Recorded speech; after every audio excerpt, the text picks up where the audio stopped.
Alrighty everyone, it's allergy season and you already know what that means. Recording yet another video. Meanwhile my voice sounds like I just went through puberty. And ironically the last video I filmed sick was yet another video shitting on DC. I think the universe just punishes me whenever I shit on DC characters. I just can't help myself. But today we're going to talk about the disastrous Snyderverse and why it failed. And if I'm being completely honest, I kind of missed the Snyderverse. It was such a mess, but I just love seeing big studios make movies that are so awful that it just fills me with joy.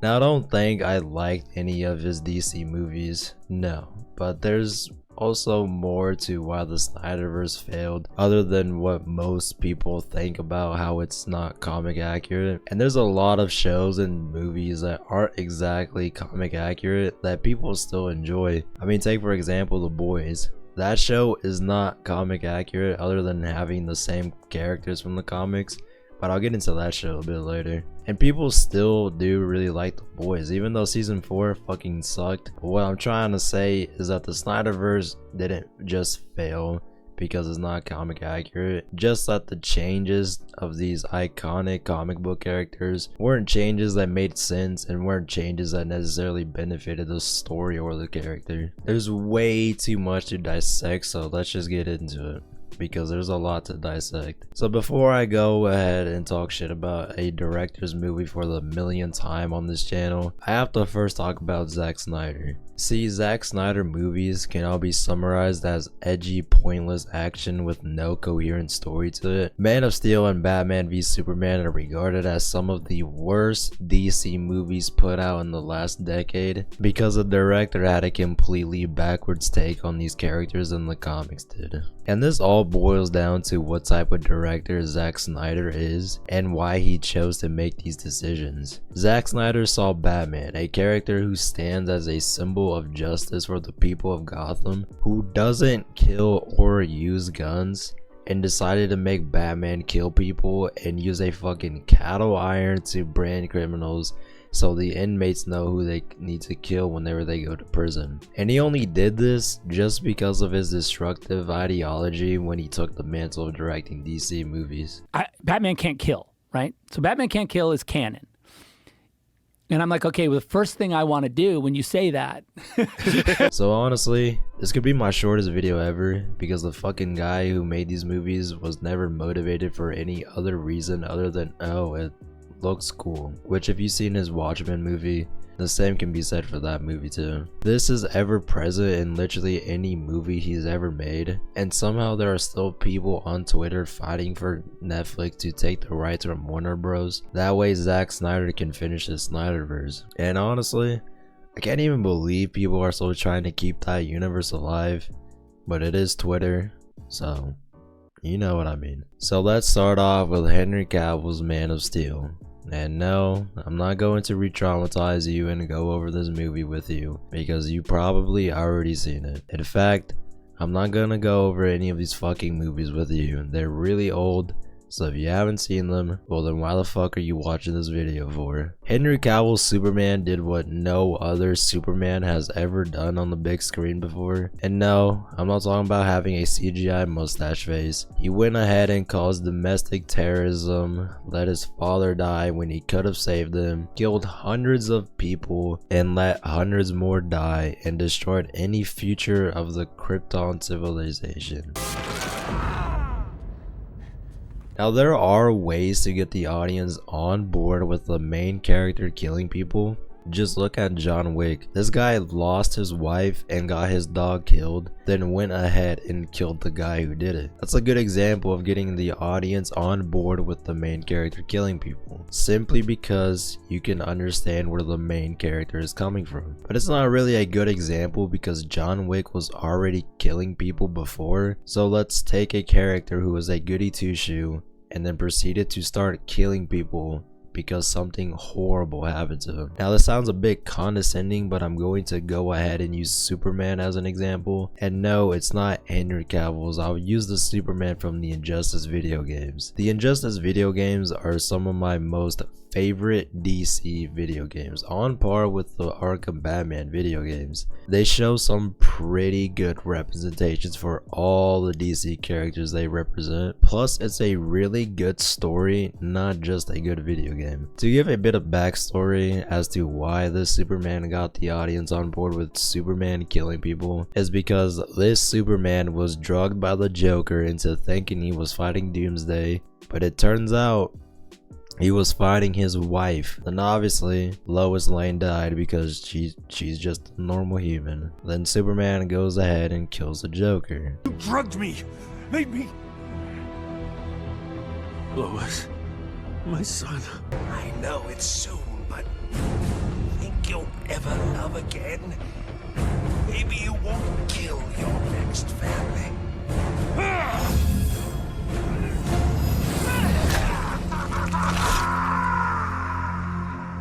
Shortly after, he causes global annihilation and proceeds to get every single government on the planet to obey his rules. And the only ones left alive are the metahumans who follow him, the soldiers who work for him, or those hiding from him. It's kind of a cliche for Superman to cause global annihilation.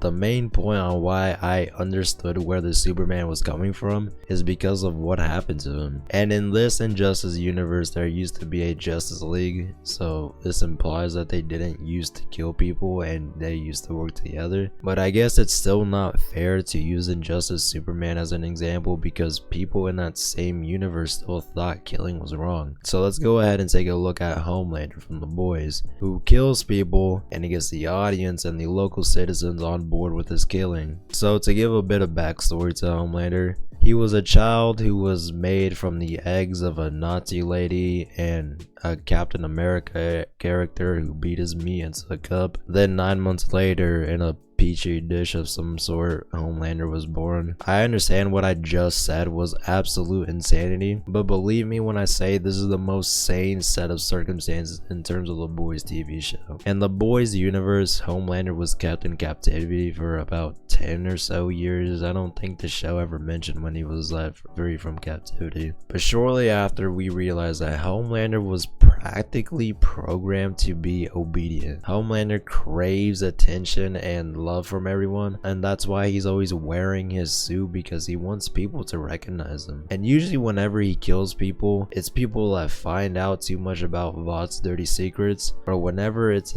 for his own personal gain or interest. He doesn't care about normal humans because all normal humans ever done to him was lie and manipulate him. They've never checked up on Homelander mentally. They've never sat down and talked to him like he's a regular human being. So in a messed up and much more complicated way, you can understand why he never saves anyone unless if it's for its brand, because no one ever saved him. No one has ever helped him. He wasn't raised by his dad because his dad was shortly captured by Russians. Plus, Soldier Boy, his dad, was never told that he had a son until like 70 years later or whenever present time, whenever he came back. And his mom, who was Stormfront, was also never told that she had a son and was never there either because she went into hiding. So this makes sense why the Superman character is not saving people, and it makes more sense in the story of The Boys. But this is exactly why no one liked Henry Cavill's Superman. There wasn't a reason for him to start killing people and not save anyone. He was born on Krypton, fled to Earth, and was raised by Martha and Jonathan Kent. He grew up as a normal kid, but then once he was revealed to the world, he starts killing people. And I'm not kidding, the movie Man of Steel is literally like 4 intro flashbacks and then an hour-long Dragon Ball Z fight happens. Now, I don't want people to think that Superman should be killing or Batman should be killing just because it's more realistic. That's not what I'm saying. I'm just saying that you shouldn't start off with these characters killing people because if they start saving people, it really doesn't land the same with the audience. A redemption arc does not really work for Batman or Superman if they start off killing, then later learn, oh, I shouldn't be killing people because my parents were murdered in an alley. That just doesn't work for the audience. There's much more of an emotional impact that can really hit deep with the audience once they see a good soul turn corrupt, like how I explained in the game Injustice with that Superman character. And if Zack took that approach, I guarantee you we would have had a much better representation of Superman. And that goes the same with Batman, or Batfleck as most people refer to him. Personally, before I get into Batman, I just gotta say, I have never been a fan of Batfleck. Not the nickname, just the casting. I don't have a particular reason why, I just never liked him as Batman. And I feel like none of these actors really liked the characters they were portraying anyways. I mean, if you ever seen any footage of them giving interviews, they just seem like they don't even want to fucking be there. And then eventually, Lego Batman went ahead and made a few jokes about Batfleck's casting. Is it Ben Affleck? Yes, Ben motherfucking Affleck as the next Batman. Can you believe it? The gall? I feel like we should keep an open mind. Which Zack Snyder is totally out of if he thinks Affleck is a good choice. Have you even seen Daredevil? Have you? No, but I've heard it's bad. I don't feel comfortable saying Ben Affleck or Henry Cavill are bad actors because they're not. But in these movies, they don't get to show their acting chops because, you know. But I also don't think Batman killing people would ever really land well with me. I don't think Batman would ever kill people, and if he did, it just won't land the same, and I'm glad the writers understood that in the Injustice games. A Batman corruption story could be something I would like to see, but I just don't think Batman should kill. I think that could work with other variants of Batman. I definitely don't think you should make these characters start killing just because you want to have it in your movie, especially if you don't write around it. Superman and Batman killing should be the point of the story, or any other DC character. It should be the point in your movie or in your comic. You should never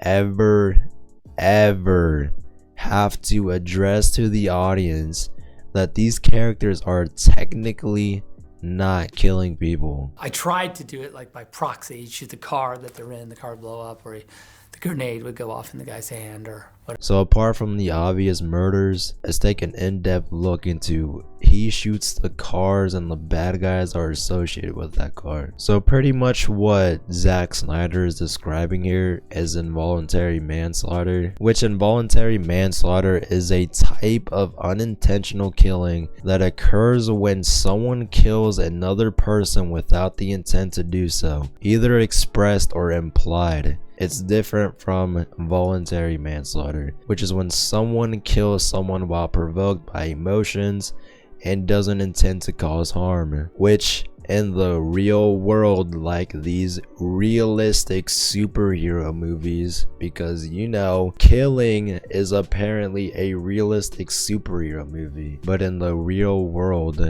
you would still be tried for involuntary manslaughter. Just because you unintentionally unalive somebody, that does not make it murder, if that makes sense. And it makes it especially confusing whenever characters look up to Superman or Batman because they refer to them as symbols of hope. It also never makes any sense whenever other people look up to Batman, like in this scene, because he's not a fucking hero. Whatever. Anyway, Wonder Woman was really the only good represented character in her own movie, but then Gal Gadot went ahead and said this.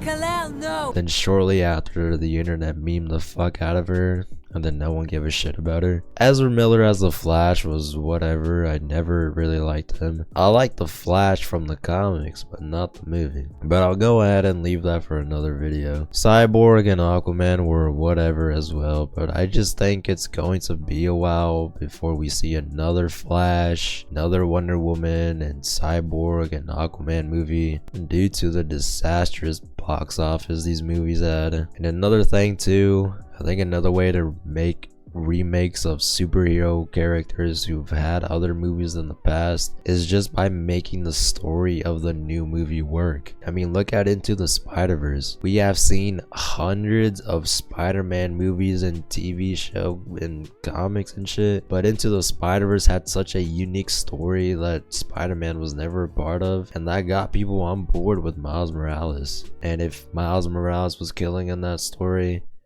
then I think it just wouldn't be as good. You don't need to flip the characters' morals and outlooks completely just to fucking write a new movie. I mean, how many Batman films have we had, and people still lost their minds whenever they went ahead and watched the Batman in movies? And people loved it because it was a story people hadn't seen before. And I'm also glad that we finally had a Batman movie where the main villain wasn't saying shit like, "You and I aren't so different," which was the main thing I disliked about the Bale trilogy. As much as I love Batman and Superman, I think there just needs to be a break with those characters. I will always watch their movies, but if you want to make your cinematic Snyderverse potentially going to be licensed in Netflix universe work, you gotta get people on board with every character. I truly just can't wrap my head around how the studio made one fucking Superman movie. Just one movie, and then right after went ahead and made a Batman vs Superman movie. That would be like if Marvel started off with Endgame, then went ahead and ended with Iron Man 1. And also, what was the end game? How could you possibly keep this universe alive if you fucking skipped over so much character and story development? Were you just gonna make a Green Lantern versus the Flash or Cyborg versus Wonder Woman? I'm not kidding either. Like, for any of you Snyder fans, I'm being serious. What would the next step in this universe even be? Say if the Snyderverse wasn't shut down, where would you even go with this story? I mean, it's truly amazing how DC has some of the best and some of the worst movies out there. It's like they're fucking bipolar. But anyways, this was a short video. There's really nothing I can touch upon. I mean, it might just be me, but I like movies where the characters and story make sense. And yeah, if you like this video, make sure to like, comment, and subscribe. There's way too many of you that watch these videos and don't leave any feedback. If you have a movie or TV show, whether it's a superhero TV show or not, just let me know it that you want me to review it, or just something that you want to know my thoughts on. I didn't really review Man of Steel or Batman vs Superman because I'll blow my fucking brains out. But I'd give Man of Steel a 5.5 out of 10 or 6 out of 10. And Batman vs Superman a 2 or 3 out of 10. I'm not kidding. I hope I go the rest of my life without ever seeing this shit ass movies ever again. And anyways, that's about it. See ya. Batman! Two-Face just escaped from Arkham, and he's been abducting conjoined twins and mutilating one side of them. We gotta do something. Not now, Robin. We have much more pressing matters at hand.